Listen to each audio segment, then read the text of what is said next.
el objetivo de auditoría financiera. ¿Cuál es el objetivo? No olvidarnos, emitir una opinión sobre la razonabilidad de los estados financieros para ¿no? Verificar el cumplimiento de las normas básicas del sistema de normas básicas del sistema de contabilidad integrada y otras normas aplicables en la preparación y presentación de estados financieros. Entonces, ese es el objetivo de auditoría al cual el supervisor va a ir apoyando, ¿no? Para que se pueda, digamos, alcanzar. Tener la suficiente evidencia, la suficiente, podemos decir, ¿no? Los suficientes elementos que puedan definir un criterio, digamos, de conclusión al auditor.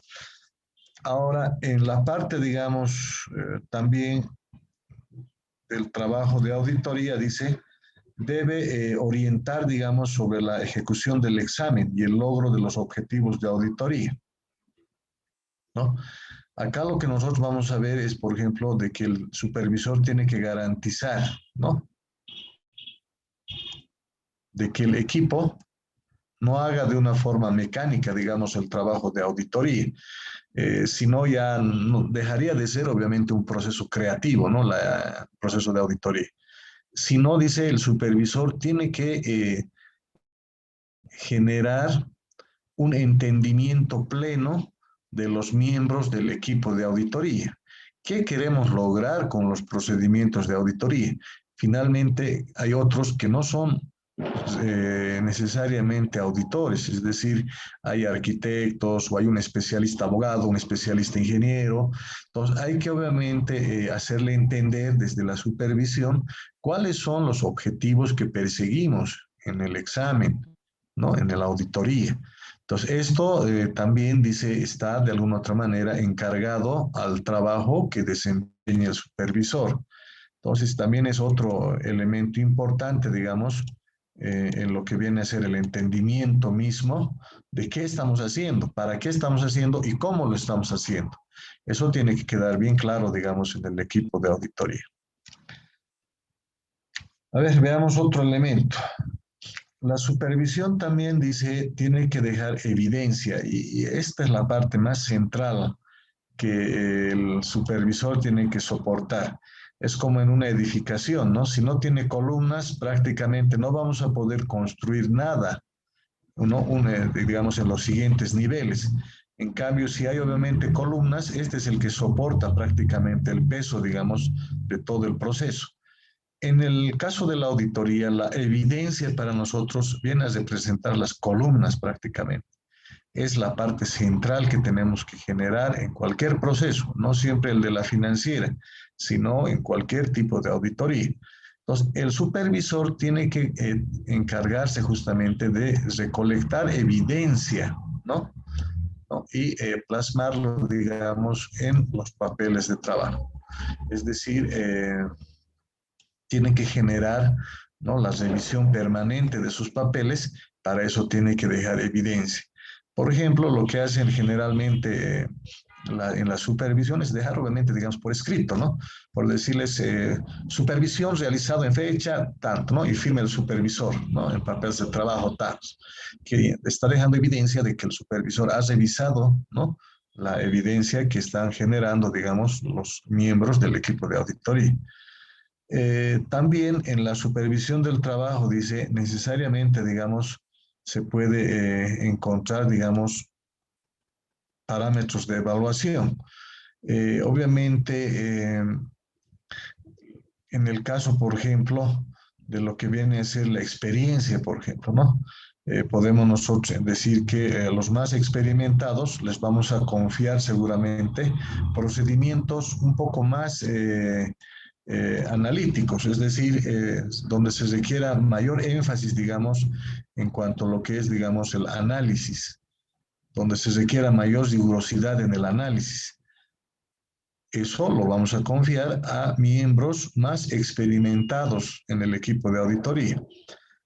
En cambio, a los que son menos experimentados, por ejemplo, les podemos dar trabajos más sencillos, de por ahí, digamos, más adecuados, digamos, para ese nivel, digamos, de inicio que están teniendo los del equipo. Los juniors, por ejemplo, ¿cuáles podrían ser uno de los trabajos que podríamos encargarles? De por ahí podríamos darles, por decirles, la actualización, por decir, de un saldo. O de por ahí necesitamos, digamos, que puedan enviar las circularizaciones.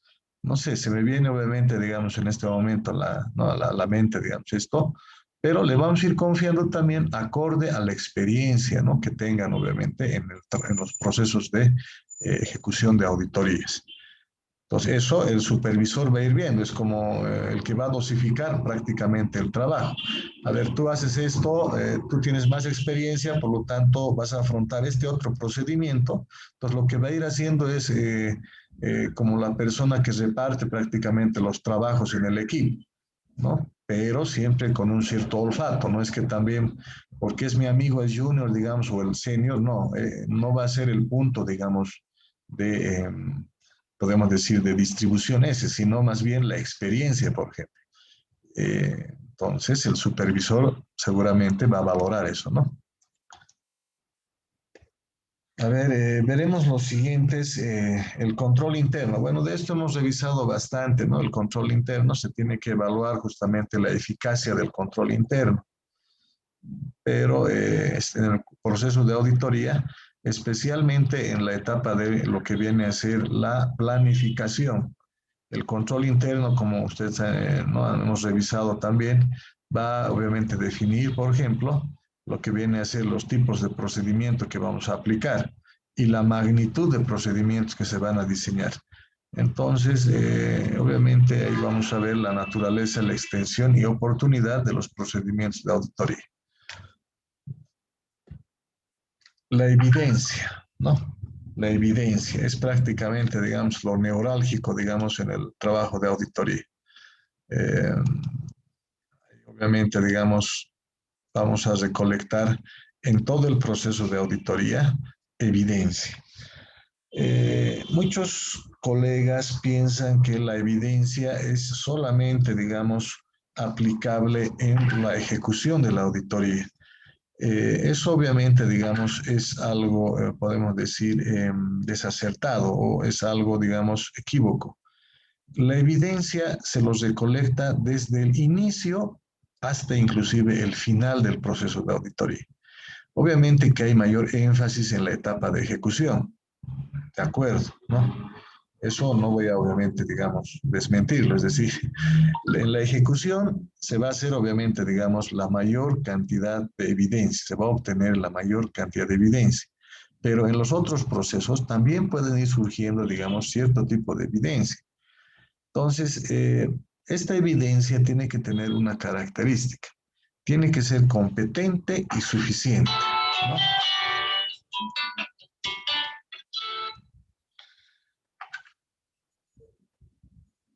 A ver, veremos a qué se refiere, digamos, el elemento de competencia. Veremos este elemento de competencia y suficiencia.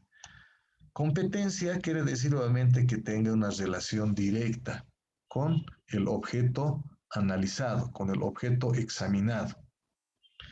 Si estamos hablando, por ejemplo, de activos fijos, seguramente lo que viene a ser los reportes, por ejemplo, de activos fijos será, digamos, una evidencia competente. ¿Por qué? Porque está relacionado directamente, digamos, con lo que viene a ser los activos fijos.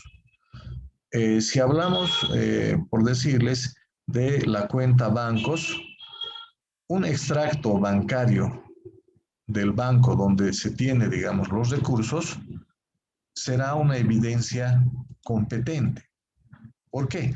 Porque está relacionado directamente con la cuenta bancos. ¿Vea? Entonces, la competencia hace obviamente el grado de relacionamiento que se tenga con el objeto auditado, examinado, analizado, ¿no? A ver, ¿qué otra cosa podría ser diferente?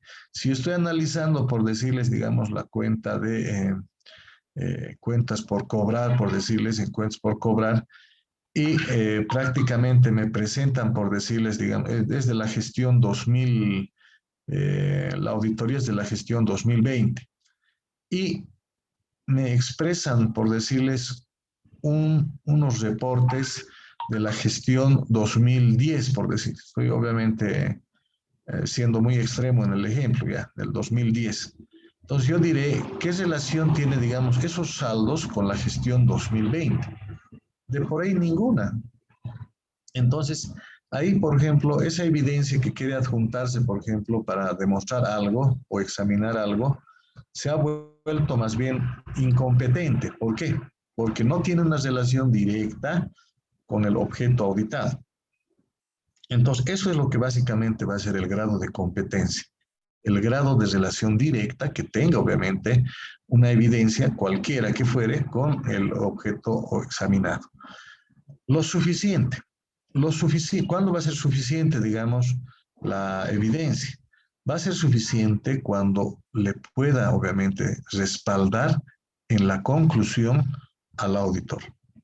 Es decir, a partir de esa evidencia, es tan contundente la evidencia que el auditor, obviamente, digamos, no tiene, digamos, otra conclusión a la cual, digamos, pueda arribar. Es de tal forma esa evidencia que le ayuda a respaldarse y a concluir de una forma satisfactoria. Por ejemplo, si mi evidencia es, por ejemplo, de una inspección física, por ejemplo, decimos que hay 10, por decirles, equipos de computación en la empresa. Voy a los lugares donde están estos equipos. Verifico directamente como auditor de que están los 10, son las mismas características técnicas. Están todos los equipos tal cual está, digamos, en lo que viene a ser los registros contables. Entonces, ahí tendría, digamos, una evidencia suficiente. ¿Por qué? Porque seguramente voy a decir por el tema de existencia de activos fijos, de que eso está expresado razonablemente en los estados financieros. O sea, esa evidencia para mí me lleva a una conclusión objetiva, ¿no? Satisfactoria, como para poder concluir, emitir una conclusión, ¿no? ¿Qué me puede decir lo contrario? O sea, seguramente nadie me va a poder refutar, digamos, mi conclusión, ¿no? A partir de esa evidencia. Entonces, hay que siempre ver de que la evidencia sea suficiente cuando nos ayuda, obviamente, a terminar, concluir con una conclusión final. Obviamente, esto no puede ser rebatido, o sea, hay que tener mucho cuidado en eso, ¿no? Eso es bien importante, ¿no? Porque si es que hubiera otra contraevidencia u otro aspecto que invalida, por ejemplo, nuestra evidencia con el que hemos concluido, implicaría que la evidencia que se ha obtenido inicialmente no era suficiente. ¿Ya? Eso hay que un poco cuidar, digamos, en el proceso de auditoría. Por lo demás, generalmente siempre los auditores, por la misma experiencia, tratan, digamos, de obtener evidencia competente y suficiente. A ver, veamos otro. La evidencia. Bueno, seguimos hablando de la evidencia. ¿Qué nos dice la Capite 224? El trabajo de auditoría, ¿no? Cualquier tipo de auditoría, consiste obviamente en obtener la mayor cantidad de evidencia, ¿no? Justamente para poder probar las afirmaciones. En el caso, por ejemplo, de auditoría financiera, las afirmaciones de los estados financieros, ¿no?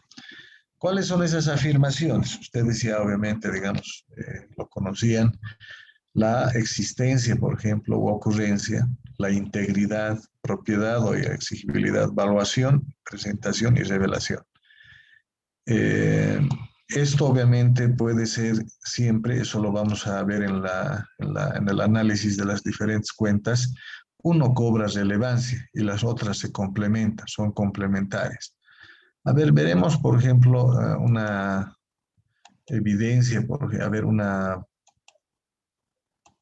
eh, una declaración, una afirmación de los estados financieros. A ver, Verónica Apaza, por favor, conecte su audio.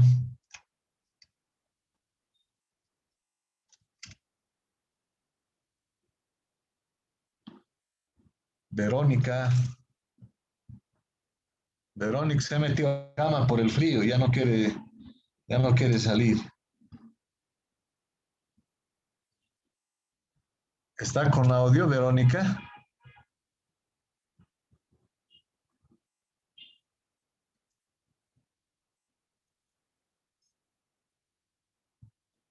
No sé qué estaría haciendo la Verónica, pero que estaba más despistada.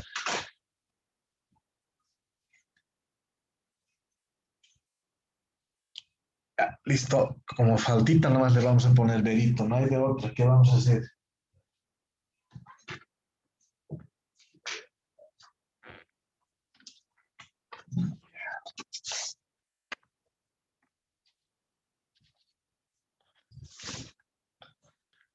Marilyn Ticona.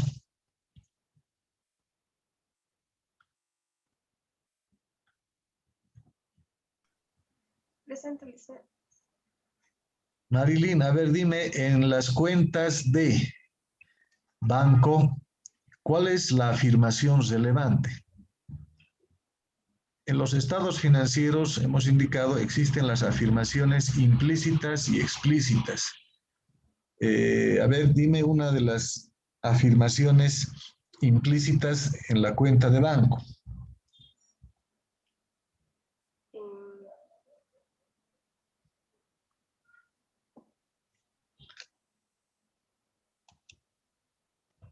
Su exposición, tal vez, licenciado. No. ¿Qué nos interesa de las cuentas de efectivo? Entre ellas la cuenta banco. De que tengan, obviamente, digamos, ¿no?, la valuación correcta. Implica entonces que la cantidad de billetes y monedas que indica en el saldo estén pues disponibles, ¿no?, para las operaciones. Entonces, si dice la cuenta bancos 1 millón de bolivianos, entonces implícitamente estoy afirmando de que la cantidad de billetes y monedas que tiene la empresa o la entidad están, ¿no?, cuantificadas en el valor de 1 millón, ¿verdad? Entonces, eso tienes que ir siempre, digamos, revisando, ¿no? Bien, entonces, como les digo, en cada cuenta, una de las afirmaciones cobra relevancia, pero las otras se complementan, no es que se desechan. Vamos a ir viendo los ejercicios, por ejemplo, en las cuentas de activo fijo. Generalmente, por ejemplo, nosotros lo que vamos a revisar es la existencia. Puede decir que hay 20 camiones, por decir, valuados, no sé, en 10 millones de bolivianos. ¿Qué nos interesa probar? ¿Cuál es la afirmación explícita? Existencia. Implica que esa cantidad de camiones están obviamente en el garaje, en algún lugar, y son propiedad de la empresa. Entonces, va generando relevancia. Y los otros se complementan, los otros se van complementando. Eso vamos a ir revisando también cuando ya entremos al análisis de las diferentes cuentas. Otro, criterios para que la evidencia sea tanto válida y relevante, ¿no? ¿Cuándo es más la evidencia, digamos, más válida, ¿no? Cuando proviene de fuentes independientes, eso sabemos nosotros, ¿no? Si nos los dice el contador de la entidad, no es tan relevante para nosotros, ¿no? No es tan relevante. ¿Por qué? Porque pudiera ser que tenga un sesgo terrible. Hay un riesgo mayor, obviamente, de confiar en esa evidencia. Pero si nos los dice una persona independiente a la entidad, un externo, ese sí tendría mayor relevancia la evidencia, digamos, que pudiéramos conseguir por ese medio. Entonces, acá justamente habla de eso. A ver, el criterio para, digamos, calificar el grado de relevancia. Cuando la evidencia ha sido obtenida de fuentes independientes, obviamente que tiene más relevancia nuestra evidencia. Eso nos respalda más. Cuando la contabilidad y estados financieros han sido elaborados bajo condiciones satisfactorias de control interno. Ah, ya, también, digamos, ¿no? Si es que provienen de fuentes internas, siempre y cuando hayan sido preparados, ¿no?, bajo lo que establece el diseño del control interno, entonces también tiene mayor relevancia. Esto es un poco más difícil de probar, ¿no? Más difícil de probar, pero de alguna otra manera en la planificación ya vamos a ver el grado, digamos, de eficacia del control interno. Cuando la evidencia ha sido obtenida por el auditor en forma directa. Ese es prácticamente el infalible, ¿no? El auditor definitivamente duda de todos, ¿no? Solamente cree en Dios, pero después de todos se tiene que dudar, de todos. Implica entonces que somos hombres de evidencia. Así nos digan 20 veces, digamos, que lo tienen, ¿no? El contador nos puede jurar de que su saldo de bancos está al 100%, que él lo ha verificado 1 millón de veces, además que lo ha hecho revisar con su amigo, no sé, que además, digamos, yo qué sé, digamos, le ha puesto, digamos, cartas de garantía, no sé, puede decir miles de cosas el contador de la institución, pero nosotros vamos a seguir desconfiando. Es decir, no nos van a poder inducir prácticamente a partir de lo que viene a ser, por ejemplo, algunos criterios, por ejemplo, que pueden tener pues una contaminación, ¿no? Pequeña, grande, mediana, no sé, pero esa información puede ser contaminada. ¿Cuál es esa evidencia que nosotros vamos a confiar? El que nosotros podamos elaborar en forma directa. ¿Cuáles son esos? Por ejemplo, los recuentos físicos, en almacenes, por ejemplo. Si nos dice el almacenero, digamos, en su nota a los estados financieros que tiene 8.000 unidades al final del año, nosotros nos tenemos que ir al almacén y verificar que estén los 8.000. Si hay diferencias de tiempo, tenemos que hacer pruebas retrospectivas. Eso vamos a ver más adelante. Si en activos fijos nos dicen que tienen, digamos, yo qué sé, 30 vehículos, 20 camionetas, no sé, seguramente nos vamos a ir hasta el lugar donde estén y vamos a verificar que estos estén. Pero esa es una evidencia que lo obtenemos de forma directa. O el tema del recálculo, ¿no? Agarramos el saldo inicial y empezamos a recalcular. Eso, por ejemplo, también es una evidencia directa que obtiene, digamos, el auditor. Entonces, el C, por ejemplo, es de alta, digamos, relevancia. Para mí, prácticamente, digamos, un 50% de la evidencia que se obtenga tendría que provenir de esta fuente, de la C. Un 30%, digamos, de lo que viene a ser de fuentes independientes y un 20%, digamos, de por ahí del control interno. Entonces, para mí, o sea, eso ya obviamente no lo tomen en el apunte, solamente les estoy dando mi criterio, digamos, basado en la experiencia vivida. Es obviamente, digamos, que un 50% de toda la evidencia, ¿no? Tendría que ser de carácter directo. Un 30% podemos confiar, obviamente, también de fuentes independientes. Y un 20% podemos obtener, digamos, de lo que viene a ser una evidencia de carácter, digamos, de interno, ¿no? Producto de un buen control interno, ¿no? Obviamente esto no es regla, no es decir regla, pero tendría que aproximarse siquiera, digamos, al grado de obtención.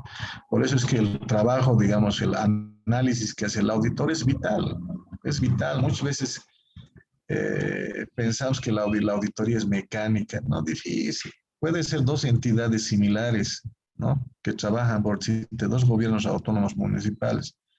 Tienen similitud, pues, en sus operaciones, producen los mismos bienes y servicios, pero lo que tenemos que entender es de que obviamente tienen diferentes, obviamente, ambientes, obviamente, de trabajo.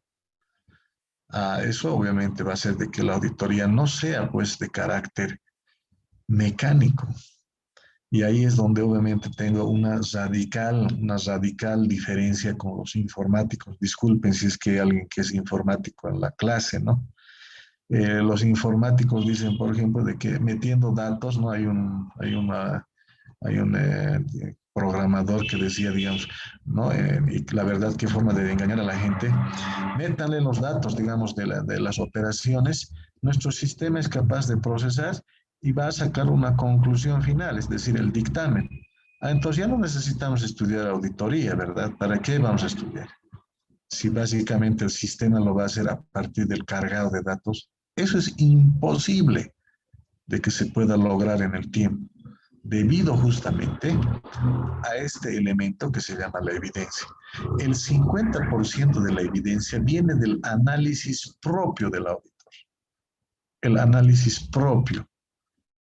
Tiene que analizar, por eso es que la materia gris, no solo la cabeza, no solamente el auditor le sirve para peinarse, muchas veces se vuelve calvo inclusive el auditor, ¿verdad? ¿Por qué? Porque piensa tanto que se nos cae el cabello. Ya a los 55 ya estamos prácticamente ya sin cubierta, ¿no? La mayoría de los auditores, ¿no? Bien, entonces, por esa razón es en el tiempo imposible de que un paquete contable nos pueda reemplazar.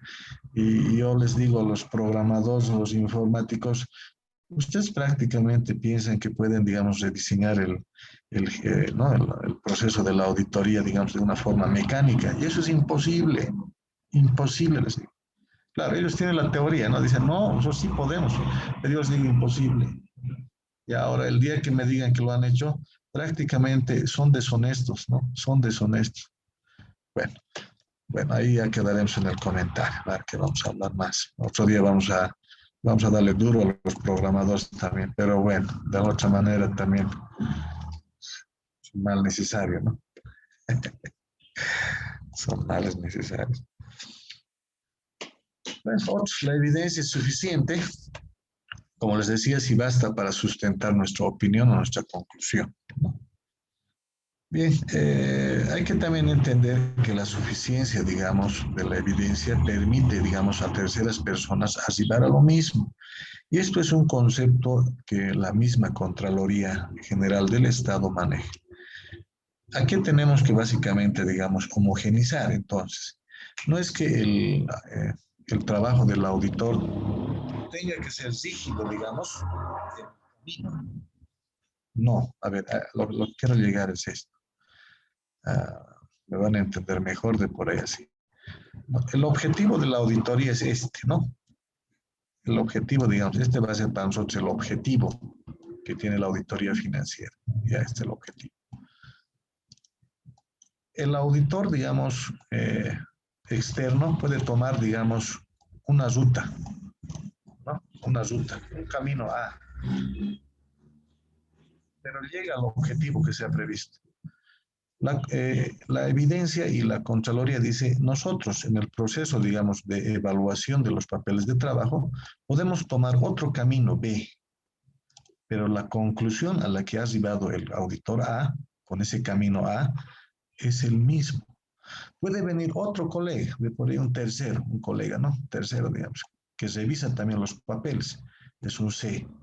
Entonces, este señor C utiliza otro camino, pero arriba a la misma conclusión. En otras palabras, lo que queremos decir desde el órgano rector, dice, de la Contraloría, el auditor puede tomar diferentes caminos, pero donde no se puede equivocar es en la conclusión. Cualquier camino que haya utilizado el auditor gubernamental tiene que dar como conclusión el mismo. Ahí es donde está prácticamente. Lo que nosotros tenemos que cuidar entonces nosotros no es el medio, sino la finalidad. Eso es lo que tenemos que cuidar. Los caminos pueden ser varios. Puede ser A, B, C, D. Aquí usted la Verónica, puede ser uno, digamos, B, ¿no? Ya, pueden utilizar diferentes. Pero la conclusión a la que se arribe tiene que ser el mismo, ¿no? Es lo que tenemos que cuidar, la finalidad. Bueno. A ver, los tipos, digamos, de evidencia que nosotros tenemos. Bueno, las testimoniales, evidencias testimoniales. Estas no es que sean de carácter, digamos, de chismerío, es decir, las testimoniales no son aquellas que obtenemos bajo lo que él dice, ¿no? Han dicho que cree, que parece que le han, ¿no? Parece que le han dicho, no estamos entrando a ese tipo de evidencia. La evidencia siempre va a ser objetiva para el proceso de auditoría. Testimoniales, en el caso, digamos, de obtener, por ejemplo, evidencia mediante reuniones formales. Uno, por ejemplo, ¿cuál se podría, digamos, documentar? La reunión, por ejemplo, de inicio del trabajo de auditoría. Nos reunimos con el máximo ejecutivo de la parte financiera y la máxima autoridad ejecutiva. Nos reunimos el equipo de auditoría y ellos, por ejemplo, nos expresan algunos puntos de interés. Nos dicen, por ejemplo, mire, licenciado, el año pasado hemos tenido, digamos, que hacer una devolución de fondos al financiador porque no hemos podido cumplir plazos o yo que sé, ha habido una rescisión de convenio, no sé. Ya me está dando información valiosa para el proceso de auditoría y para el proceso de planificación, ¿no? Implícitamente ya me está dando una alerta, ¿no? Entonces, eso seguramente se va a quedar anotado en lo que viene a ser la acta de reunión, porque lo vamos a dejar también por escrito. Entonces, ese tipo de evidencia testimonial es pues ¿no? Lo que va a venir de un canal, no podemos decir, de un canal, digamos, oficial y que va a ser plasmado en un documento. Entonces, no es, hay algunos auditores, por ejemplo, que piensan que la testimonial es ir a encontrar chisme, digamos, no ir a preguntar, digamos, cosas que prácticamente son de canales más bien informales, ¿no? De no ir, digamos, de otra manera, ir averiguando con quién está casado la DAF, que yo que sé que el día viernes a qué hora se va el máximo autoridad, no sé, esa clase de hechos irrelevantes que no van a coadyuvar, digamos, en el proceso de auditoría, no se llama evidencia testimonial, por si acaso. Así que, por favor, eso deséchenlo. Lo más importante es de que la evidencia sea de carácter documental. Entonces, tiene que provenir de medios obviamente físicos para que podamos respaldar la evidencia, ¿no? Documentales. También las físicas, ¿no? Como ser, por ejemplo, fotografías, yo qué sé, analíticas, cuando hacemos, por ejemplo, recálculos, y las informáticas, si es que vamos a obtener, por decirles, algún backup o algún estado, digamos, que nos pasan vía digital, entonces vamos a seguramente también obtener esas evidencias de carácter informático. Bueno, entonces serían los tipos de evidencia que vamos a encontrar. La evidencia. Toda la evidencia tiene que estar conservado en los papeles de trabajo.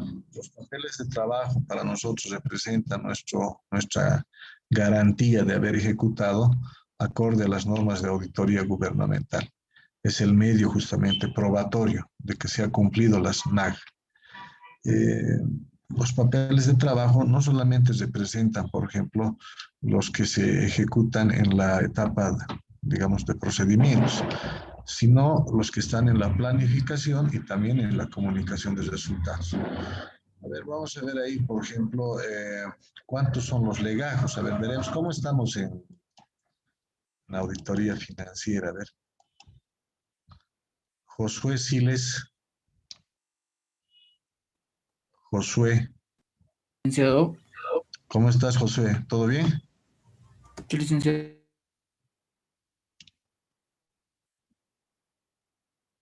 Josué, yeah. Josué, indícame cuáles son los archivos que debemos tener en los papeles de trabajo en un proceso de auditoría financiera. Deberíamos tener primero los respectivos análisis, como ya hicimos análisis vertical, horizontal. Mediante estos, hacer los papeles de la materialidad, de las áreas críticas. Josué, no, está bien, me estás diciendo de la planificación, pero yo te estoy indicando que puedas un poco recordar lo que han visto en auditoría financiera el año pasado. ¿Quién era tu profesor de auditoría financiera? Licenciado Mamani, Oscar Mamani. Ya, a ver entonces, ¿qué archivos son los que o legajos le llaman también? ¿Qué legajos son los que se puedan, digamos, generar en el proceso de auditoría? Los legajos. Los legajos. He estado en Cuba, creo, a ver.